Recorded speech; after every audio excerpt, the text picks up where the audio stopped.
बचपन से सुनते आए हैं, रोज एक गिलास दूध पीने से शक्ति और सेहत दोनों मिलती है। लेकिन क्या आप जानते हैं कि जो दूध आप और आपका परिवार रोज पीता है वो कितना सेफ और प्योर है? तो एक गिलास दूध पीने से शक्ति आती है कि नहीं आती है, इस पर हम बाद में आएंगे। इस बात को थोड़ा सा हम और गहराई समझने की कोशिश करते हैं। तो ये स्टार्ट कहाँ से होता है? हमको बचपन से ही सिखाया जाता है कि गाय हमको दूध देती है, भैंस हमको दूध देती है। जो हमने स्कूल्स में अपने ऐसे पढ़ा था उससे हमको बताया गया था। जो हमको बचपन से ही सिखाया जाता है, समझाया जाता है हमारे स्कूल्स में, हमारे पेरेंट्स के द्वारा, फैमिली में, या फिर एडवर्टाइजमेंट जो हम देखते हैं, वो बात हमको सच लगने लगती है, भले ही वो बात कितनी झूठ क्यों ना हो। कभी भी कोई भी बात हमको पूरी तरह से सच नहीं बताई जाती है। जैसे कि गाय हमको कभी दूध नहीं देती है, उसको फोर्सफुली प्रेग्नेंट करा जाता है, आर्टिफिशियल इंसेमिनेशन होता है, और जब उसका बछड़ा होता है, उसका बच्चा होता है, तो बच्चे को दूर रख के उसका दूध निकाल के और मार्केट करते हैं। हाँ, तो भैया ये क्या है और क्यों बांधा है इसको? ये दूध लेके ना करके बांधते हैं। अच्छा, क्या है, क्या वो जाली कहाँ से लेके आते ये हैं? जाली आपको मार्केट में कहाँ भी मिलती है। हाँ। इसका कोई नहीं। अच्छा, ये खाली जाली थोड़ा देना हमको, इसको स्वास्थ्य लेंगे सब कुछ आता है, कोई तकलीफ नहीं। हाँ, लेकिन दूध पीता है इसके लिए इसलिए बांधना पड़ता है। अभी शाम को ये जाली ऐसे निकाल लेगा, दूध पीने को छोड़ देगा, ऐसे निकाल लेगा। अच्छा, या अभी दूध पीने को भी छोड़ सकते हैं ऐसा है। अच्छा, ये शाम सवेरे तो अच्छा, वो परेशान नहीं होता है? नहीं, जाली से कोई तकलीफ नहीं ना इसको। हाँ, लेकिन दूध ये माँ है इसकी। हाँ, ये मान तो ये क्या होता है, इसी पीछे हट गए तो फिर दिन भर दूध पीते रहता है, तो जाली बांधना पड़ता है और कुछ नहीं। अच्छा, जो हमारे घर में थैलियों में और जो दूध वाले हमारे घर में देने आते हैं। तो ये सिलसिला शुरू कैसे होता है कि हम इतने बड़े हो जाते हैं और इतनी सिंपल सी साधारण सी बात हमें कॉम्प्लेक्स लगने लगती है। तो किसी भी बात को सच बनाने के लिए या किसी भी झूठ को सच बनाने के लिए ज़रूरी होती है एक मेजर पॉपुलेशन, या उस बात को कितना प्रभावशाली तरीके से बोला जा रहा है, इस पर भी डिपेंड करता है। जैसे कि जो एडवर्टाइजमेंट कंपनीज होती हैं, अब अगर वो कोई प्रोडक्ट लॉन्च करती हैं तो उस प्रोडक्ट की पहले तो डिमांड क्रिएट करी जाती है। सपोज कोई प्रोडक्ट है जिसकी हमें ज़रूरत ही नहीं है। जैसे आज से पहले अगर हम देखें तो जो ऑनलाइन डिलीवरी ऐप्स थी ये नहीं थी और हमारी ज़िंदगी अच्छी चल रही थी, और हम कभी ऐसा एनविसेज नहीं करते थे कि ऐसी कोई चीज़ आ जाए तो हमारी ज़िंदगी और बेहतर हो जाएगी। लेकिन वो डिलीवरी ऐप्स आई, लगातार एडवर्टाइजमेंट के थ्रू हमारे अंदर वो डिमांड जनरेट करी गई। तब हमको लगा कि नहीं, इसके बिना तो हमारी ज़िंदगी अधूरी है, ये ना होता तो पता नहीं क्या होता। ये बहुत सारे ऐसे प्रोडक्ट होते हैं जिनकी हमें ज़रूरत कभी थी भी नहीं, लेकिन वो डिमांड हमारे दिमाग में क्रिएट कर दी जाती है एडवर्टाइजमेंट के थ्रू। इसी तरह जो दूध, चीज़, इन सबको भी बहुत बुरी तरह से सालों से मार्केट करा जा रहा है। जैसे कि बहुत सारे जो एडवर्टाइजमेंट आए जहाँ पर बताया गया कि दूध पीता है इंडिया, और उसमें बच्चों को दिखाना, एक माँ को दिखाना, एक इमोशनल अटैचमेंट दिखाना कि एक माँ अपने बच्चे को दूध दे रही है, माँ का भरोसा, केयर, फैमिली, ऐसे बहुत सारे जो इमोशनल ड्रामा होते हैं वो सब करके हमारे दिमाग में ये बैठा दिया जाता है कि ये चीज़ हमारी ज़िंदगी के लिए बहुत ज़्यादा ज़रूरी है, और वो डिमांड बन जाती है।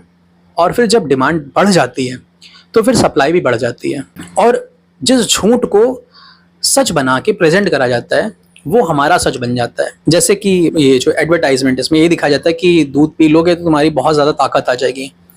जितने भी जो फूड सप्लीमेंट्स हैं जो बच्चों के लिए एडवर्टाइज करे जाते हैं, उसमें भी दूध का सहारा लिया जाता है कि वो जो पाउडर है हमने दूध में डाला, और उसमें भी माँ का भरोसा, माँ को ही ज़्यादा, क्योंकि हमारे भारत में हम माँ को लेके बहुत ज़्यादा इमोशनल हो जाते हैं। कोई भी एडवर्टाइजमेंट है वहाँ पर माँ को ज़रूर दिखाया जाएगा, और जो प्रोडक्ट है वो हमारे लाइफ का एक इंटीग्रल पार्ट बन जाता है। इसी तरह हमको बताया जाता है कि दूध पीने से शक्ति आती है, जो कि पूरी तरह से झूठ है। दूध सिर्फ और सिर्फ एक इन्फेंट को चाहिए होता है जो अपनी ही माँ के पेट से जन्म लेता है। इंसानों में अगर बात करें तो 6 महीने 1 साल का होता है, तो वो दूध पीता है जब तक उसको ज़रूरत होती है। इसके बाद डॉक्टर्स खुद बोलते हैं कि अब उसको दूध पीने की ज़रूरत नहीं है और इसको अन्न खिलाया जाए, आहार खिलाया जाए। लेकिन जो मार्केट कंपनीज बैठी हैं उन्होंने इस तरह से हमारे दिमाग में बीज बो दिया है कि उसके बाद भी इंसान को दूध की जरूरत पड़ती रहती है, जबकि कोई भी जानवर प्रकृति में किसी दूसरे जानवर का दूध नहीं पीता है। तो आज हम आ गए हैं सीधे उसी सॉस ये जानने के लिए कि किस तरह से बनता है मिल्क और how pure their milk really is. Let's find out. किस तरह से बनता है मिल्क? ऑब्वियसली मिल्क, जैसे अभी हमने बात करी, मिल्क बहुत सिंपल है। मिल्क तभी बनता है कि जब एक माँ अपने बच्चे को जन्म देती है, सिर्फ उसी के लिए मिल्क बनता है। लेकिन वही मार्केटिंग का तरीका, क्योंकि इंसान बहुत ज़्यादा चालाक है, इंसान ने इस तरह से पूरे पृथ्वी पर कब्जा करके रखा हुआ है। हर एक चीज़ को वो कमोडिटीज़ की तरह देखता है। वो कोई भी जानवर हो, वो उसके लिए कमोडिटी है। जैसे कि जो घोड़े हैं, खच्चर हैं, हाथी हैं या और भी जानवर हैं, इन सबको इंसान एक कमोडिटी की तरह देखता है कि उसको हम किस तरह से कमर्शलाइज कर सकते हैं, उससे किस तरह से हम फ़ायदा निकाल सकते हैं। और दूध को भी इसी तरह से हज़ारों सालों से किया गया। मेरा एक वीडियो जो मैंने अभी रिसेंटली बनाया है, जहाँ मैंने 10,000 साल से लेकर अब तक की पूरी हिस्ट्री कवर करी है कि दूध को किस तरह से कमर्शलाइज करा गया, किस तरह से डिमांड को बढ़ाया गया, जिससे आज इतना बड़ा दूध का जो मार्केट बन के खड़ा हुआ है। इन्होंने बात करी प्योरिटी की। प्योरिटी का मतलब क्या होता है? What is purity? शुद्धता क्या है? शुद्धता मतलब वही है जो अपने नेचुरल फॉर्म में है, जो प्राकृतिक फॉर्म में है, वही शुद्ध है। अगर हमने उसमें इंटरफेरेंस कर दिया तो वो शुद्ध नहीं रही। जैसे कि जो जंगल एक है, एक पूरा भरा पूरा जंगल है, कैनोपीज हैं वहाँ पर जानवर हैं, वहाँ पर अपने आप बारिश होती है, धूप होती है, वो अपने आप जंगल बनता है, उजड़ता है। और वहाँ पर जो फूड साइकिल है एनिमल्स का, कि जो छोटे कीट पतंगे हैं, फिर रेप्टाइल्स उनको खा रहे हैं, रेप्टाइल्स को खाने वाले अलग जानवर हैं, फिर उनसे बड़े जानवर हैं, हिरन को शेर खा रहा है, हिरन पत्तियाँ खा रहा है। इस तरह से एक फूड साइकिल चलता रहता है ऑटोमेटिकली, और प्रकृति में जो बैलेंस है वो बना रहता है। लेकिन वो अशुद्ध कब होता है? जब ह्यूमन का इंटरफेरेंस होता है।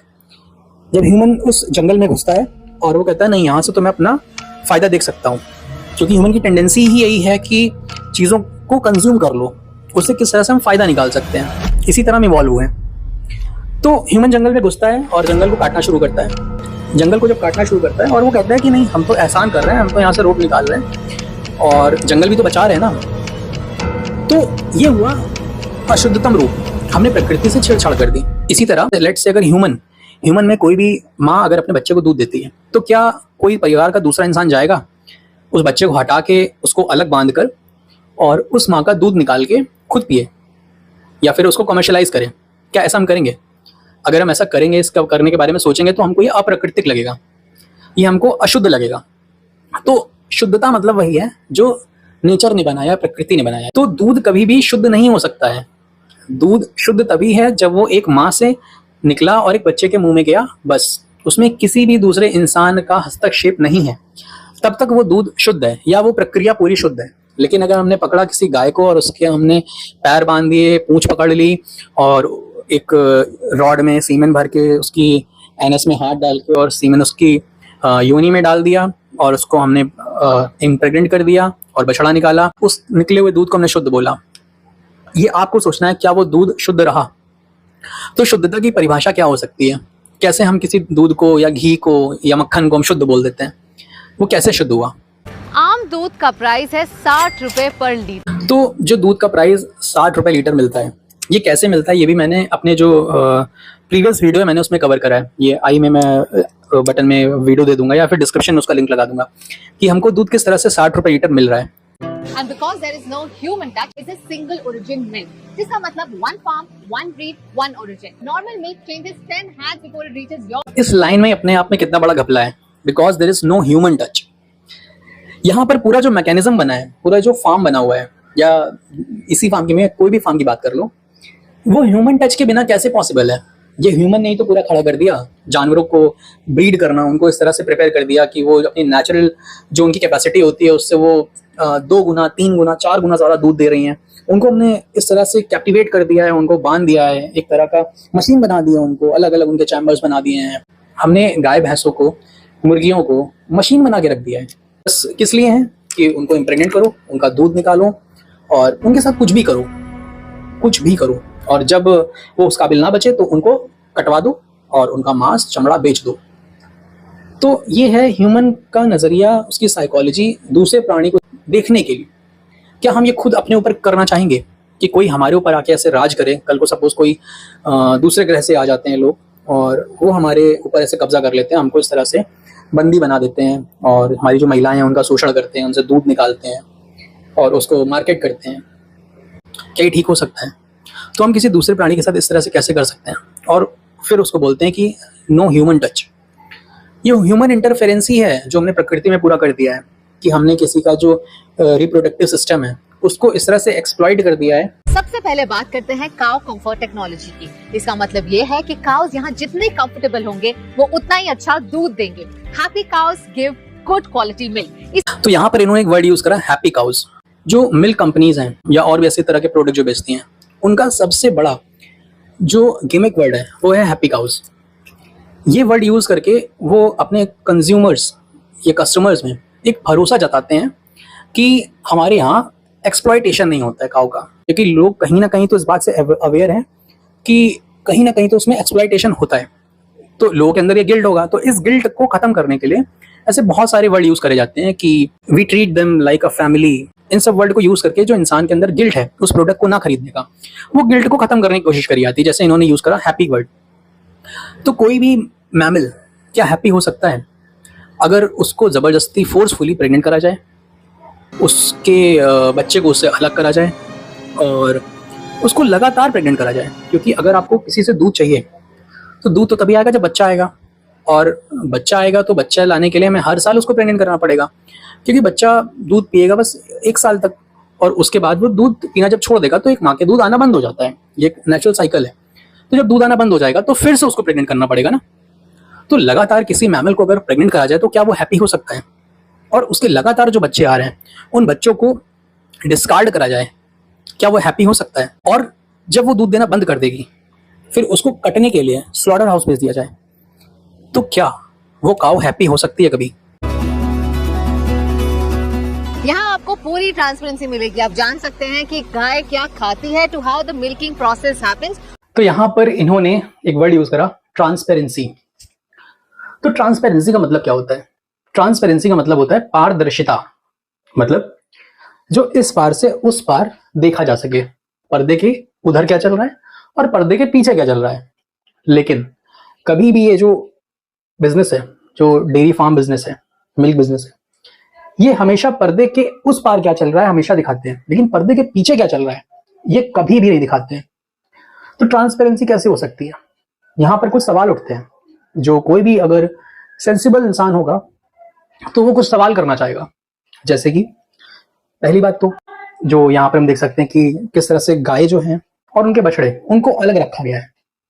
एक जो नेचुरल तरीका होता है, जो शुद्ध प्योर वर्ल्ड जो होता है, जब एक बछड़ा अपनी माँ का दूध पीता है तो उसको हम शुद्ध प्योर या नेचुरल प्राकृतिक बोल सकते हैं। विदाउट ह्यूमन इंटरफेरेंस शब्द कम यूज कर सकते हैं। लेकिन यहाँ पर हम देख सकते हैं कि बछड़ों को किस तरह से बॉटल्स में दूध दिया जा रहा है, उनको अलग दूध दिया जा रहा है, माँ अलग है। दूसरा, जब ये जो दूध देने वाली माताएं हैं, जो गाय हैं, जब ये दूध देने लायक नहीं रहेंगी, जैसे कि कोई भी जो गाय होती है उसकी जो एज होती है नेचुरल 20 से 25 साल होती है, और डेयरी फार्म में या जो मिल्क इंडस्ट्री है यहाँ पर इनको इस तरह से एक्सप्लॉइट करा जाता है कि ये 5 से 7 साल, 8 साल, मैक्सिमम 10 साल, उसके बाद ये दूध देने लायक नहीं बचती हैं। तो उसके बाद इनका क्या होता है? दूसरा प्रश्न, जब एक माँ अपने बच्चे को जन्म देगी तो उसमें नर बछड़ा भी होगा और मादा भी होगी।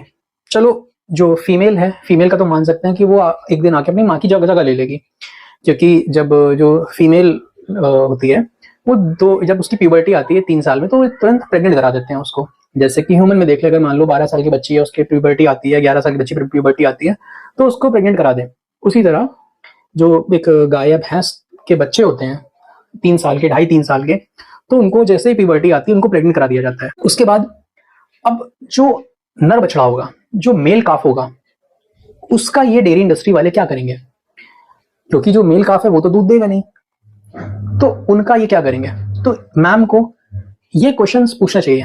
अगर इन्होंने ट्रांसपेरेंसी वर्ड का यूज करा है तो ट्रांसपेरेंसी ये भी होती है कि ये जो गाय बछड़े हैं, बछड़ी हैं, जिनको मशीन की तरह यूज करा जा रहा है, क्योंकि है तो ये भी कॉन्शियस बीइंग, एक जीवित प्राणी है, ठीक है। कोई कुर्सी, चेयर, मेज, ईंट पत्थर तो है नहीं कि जो हमेशा सालों साल चलते रहेंगे, ना ही कोई मशीन है कि वो एक बार ले ली तो वो 100 साल तक चल सकती है।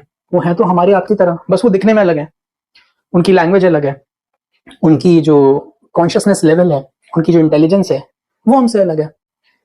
तो जब एक गाय है या भैंस है, जब वो दूध देने लायक नहीं बचेगी तब उसका क्या करेंगे ये जो डेयरी इंडस्ट्री वाले हैं, मिल्क इंडस्ट्री वाले हैं, और जो उनके नर बछड़े हैं उनका क्या करा जाएगा? वो कहाँ जाएंगे? जैसे इन्होंने बताया कि इस फार्म में 5000 काउज हैं, तो 5000 जो काउज हैं तो उनके बछड़े भी होंगे, बहुत सारे नर बछड़े भी होंगे, तो वो नर बछड़े कहाँ गए? और जब ये गाय बूढ़ी हो जाएंगी, दूध देने लायक नहीं बचेंगी, तब ये कहाँ जाएंगी?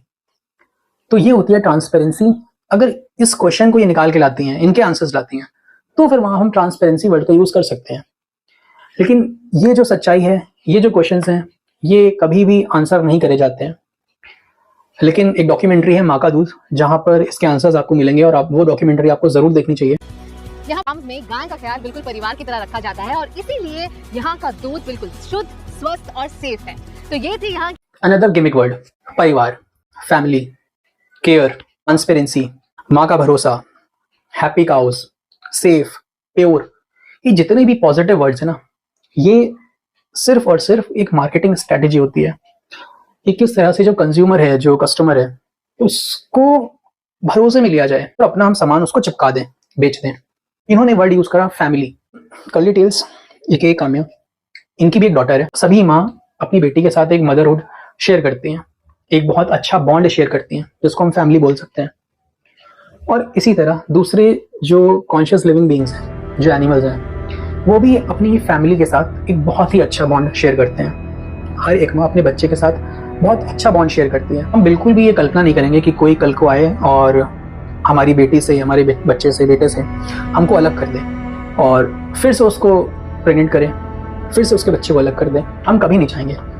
हम कभी भी अपने बच्चों को अपने से दूर नहीं करना चाहेंगे, कभी भी अपनी माँ से दूर नहीं होना चाहेंगे। दूसरे प्राणी के साथ ये कैसे कर सकते हैं? जस्ट बिकॉज हमको स्वाद चाहिए, हमको चीज़ खाना है, केक खाना है, मिल्क पीना है, बटर खाना है। सिर्फ इसलिए एक जो फैमिली बॉन्ड होता है, एक मदरहुड होता है, एक माँ और बच्चे का इतना प्यारा खूबसूरत रिश्ता होता है, उसको हम पैरों के तले कुचल देते हैं और हम दूध पीते हैं, हम उसके प्रोडक्ट्स खाते हैं और मज़े लेते हैं, लेकिन उसके पीछे कभी सच्चाई नहीं जानते हैं और इस तरह के वर्ड को यूज़ करके इस चीज़ों को प्रमोट करते हैं। तो जैसे हम कभी नहीं चाहेंगे कि हमारा बच्चा हमसे अलग हो या हम अपनी माँ से अलग हों, अपने परिवार से अलग हों, इसी तरह कोई दूसरा प्राणी भी अपने परिवार से अलग होकर, अपने बच्चे से अलग होकर खुश नहीं हो पाता है।